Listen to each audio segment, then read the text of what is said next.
Hello and welcome to Fade to PB8. In today's episode, we'll be doing a Sorcerer using a crystal ball. So I'll go ahead and start from the beginning and walk you through step by step. This was a really tough drawing, so I look forward to hearing what you think and seeing your feedback in the comments section. Thank you. So normally I start with the background or maybe some of the easier objects. And the reason why is because it's just easier to choose your colors for objects when there are other colors down on the paper already. So when you start with something pretty easy that maybe is going to grab your attention, it's just a good starting point. However, in this case, I am starting with the crystal ball, which is up front and center, is going to grab your attention right away. But I'm doing that for two reasons. Number one, the crystal ball is actually pretty tough to do. And so if I was going to mess up, I wanted to mess up early on. So if I had to redo it, I could just tear up this paper and start over. I probably practiced it about a dozen times before I was satisfied with the technique. And there's still a lot of room for improvement, I think. But the second reason, and more important, is that the crystal ball is my source of light for everything. So it does not depend on the objects around it. In fact, all the objects around it and the lady depend on the crystal ball to choose their colors. So the purples that I'm using, I'm going to end up using time and time again, as I'll just refer to them as common colors. And those will just be kind of like my highlights and indicate a reflection of the crystal ball. So things that are closer to the crystal ball will be brighter, will have more purple to them, as opposed to the things in the background. Now, the something I'm going to talk about a lot is how you can always go darker. And I'm going to use that to my advantage, because right now I'm kind of forming this thing like a piece of clay. I'm not really sure what the lady is going to look like in the end. I'm not really sure how dark the background is going to go. I'm not sure even how much the light is going to radiate outwards on the table.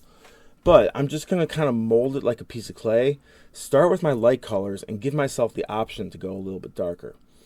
Now, I'm using 80-pound paper, and that really helps if you're trying to apply many, many layers. The 80-pound paper, you can probably put down 15, 20 layers before it starts to fully saturate or maybe get damaged. But printer paper, I don't think I'd be able to use this technique on printer paper, of being able to kind of do one section, another section, and then return to the first section. So thicker paper is definitely more forgiving. It just requires a bit more ink.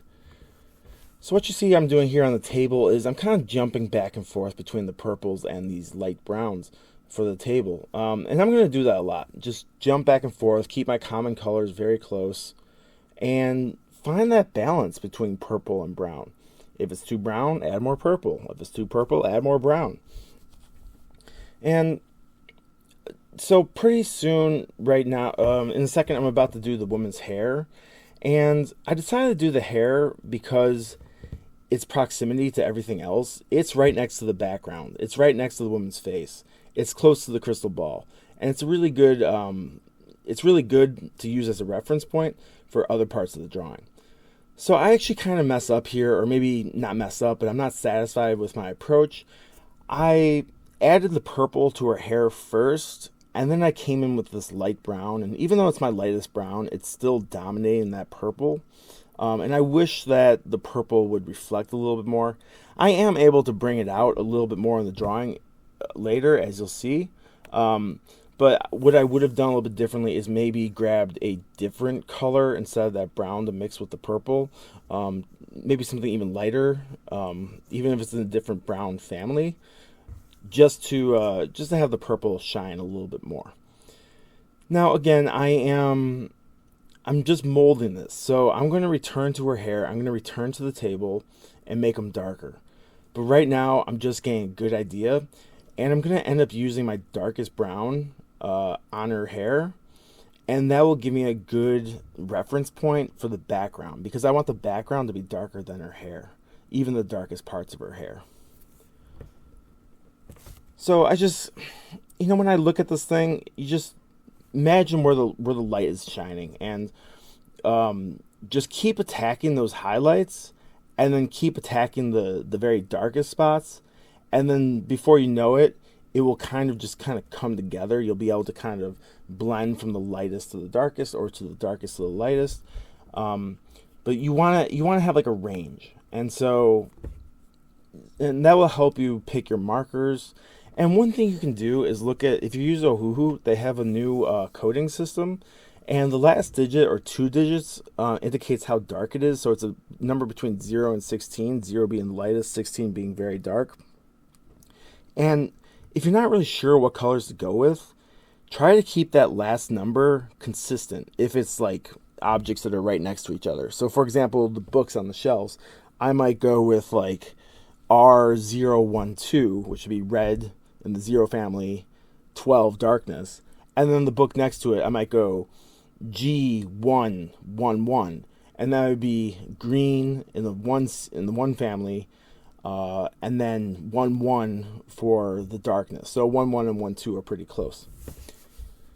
So here I'm doing the sleeves. Now I've grabbed some blue greens, and again I'm taking the same approach. I'm going to just get as dark as I can with those blue greens, hit the purple highlights, and later I'm going to come in with neutral grays and get a lot closer to black almost. Well, not quite to black, but get quite a bit darker. But now I have good reference points. So now I know. Now I feel more comfortable doing the background. I have an idea of how dark I want to be. It's got to be darker than the lady. It's got to be darker than the sleeves because those are closer to the crystal ball. But it can't be quite black. So I'm going to, when I get to the background, I'm going to start with the shelves and the wood behind all the objects. And the wood behind the objects will be my darkest spot. So it's a good idea to hit your highlights and hit your dark spots and just have this range that you know of. How do I get from point A to point B, or from the light point to the dark point? Now, I normally say go light to dark, and I mean, that's what I do almost all the time. And the reason why we go light to dark is just because it's easier. Well, you can always go darker. So if you mess up with a light marker, that's no big deal. You can just go darker. But also, it's easier to work with wet ink. And so if we keep going darker and darker and apply layer after layer after layer, the paper gets more and more damp. And as it gets more damp, it's easier to blend, it's easier to correct mistakes. You can even go lighter on dark inks. But once it dries, you can't really go that much darker. So by applying more and more layers, it just increases the dry time and it gives us more time to work with it.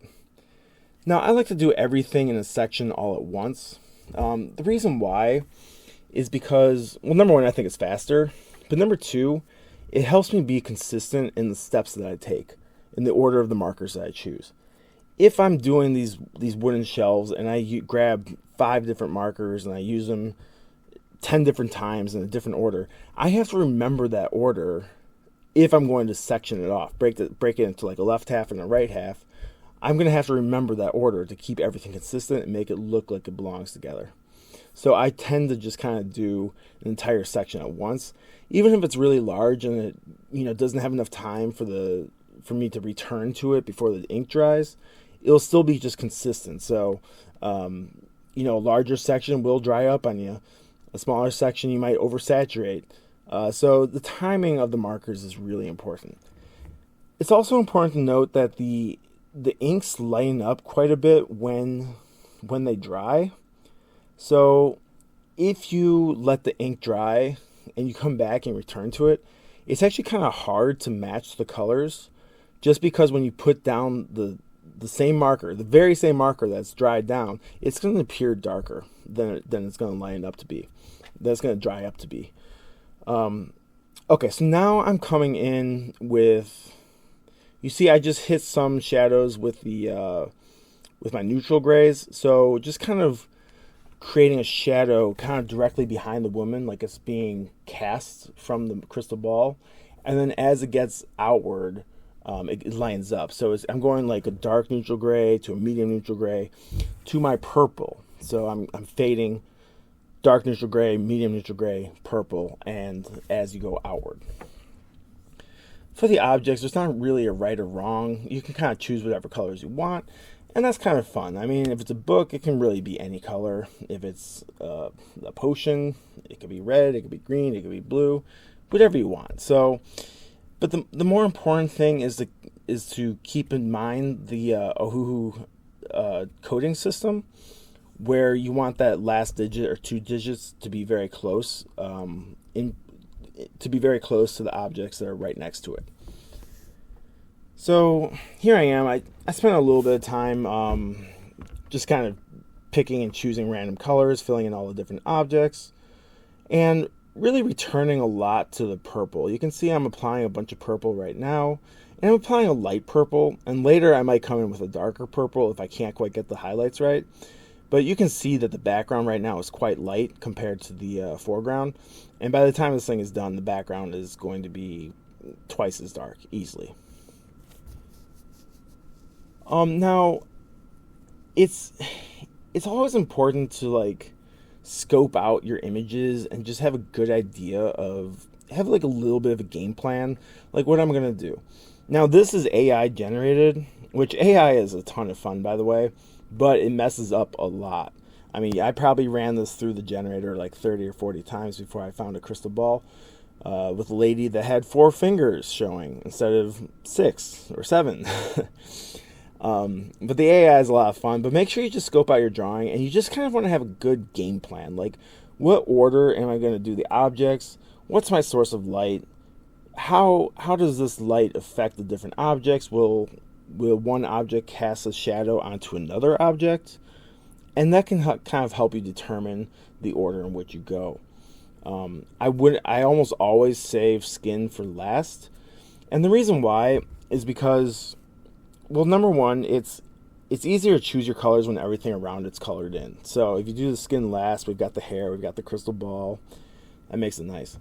But the second reason is that if you color in the skin first, it's going to appear a lot darker than it's going to end up being because everything around it will be white. So for example, this one time I colored in an Egyptian man, and I used kind of like a dark brown, but I did the skin first, and he almost appeared African American. But then once I colored in everything around him, his skin lightened up tremendously. And so you just want to note that, like, the more important things, the more important objects, it really helps if you have colors down around it before you do those. So the focal point, or the point that's going to grab your attention the most, save that for last. All right, here I am coming in with the neutral grays. Now I use Copic markers for these, and they've got a nice gradient for the neutral grays. I'm basically just creating a shadow directly around the woman, going from N4 to, I believe, N7, neutral gray 4 to neutral gray 7. And then I come back to the table, and then I'm going to do the sleeves and even the hair too with the those neutral grays. And I'm really going to try to darken up the dark spots of the hair, and I'll try to come in again and line up the highlights of the hair, although I won't be able to make much of a difference, to be honest. So you can compare the left sleeve to the right sleeve right now and just see how much darker it is. So for skin is nice because you can always go darker. There are some objects that you have a limit to how dark it can go. Snow is tough because, I mean, you pretty much have like your lightest gray, and that's about it. If you screw up and you try going darker, it turns into slush. But with skin, you can start Caucasian, then you can go Hispanic, and then you can go African American if you screw up and you need to make corrections. Now here I was pretty careful to try to keep it Caucasian as much as I could, throwing in those purple highlights where I think the light will be reflecting off of her face, and then just kind of mixing in some yellow reds and a variety of them, but not too much. You have to be careful with faces. It's very easy to go over them too many times too quickly, and then you oversaturate and the ink starts to bleed into different parts of the paper, or you can possibly damage the paper. So you want to kind of pace yourself a little bit. If it's a really small face, pace yourself, because you're going to do layer after layer after layer, and before you know it, the thing's going to be soaking wet. This is a good size where I don't have to slow down too much, and also it's not going to dry up on me because it's not terribly large. But yeah, so that pretty much wraps up this drawing. I hope you enjoyed it. I do plan on doing this one again with a different crystal ball and a different color. I really enjoyed this one a lot, so I hope you enjoyed watching it too.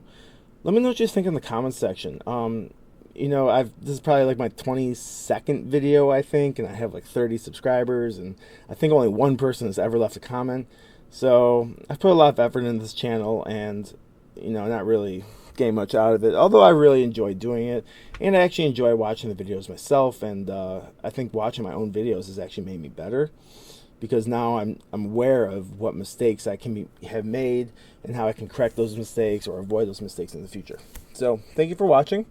I hope you enjoyed, and I will see you in the next video. Thank you.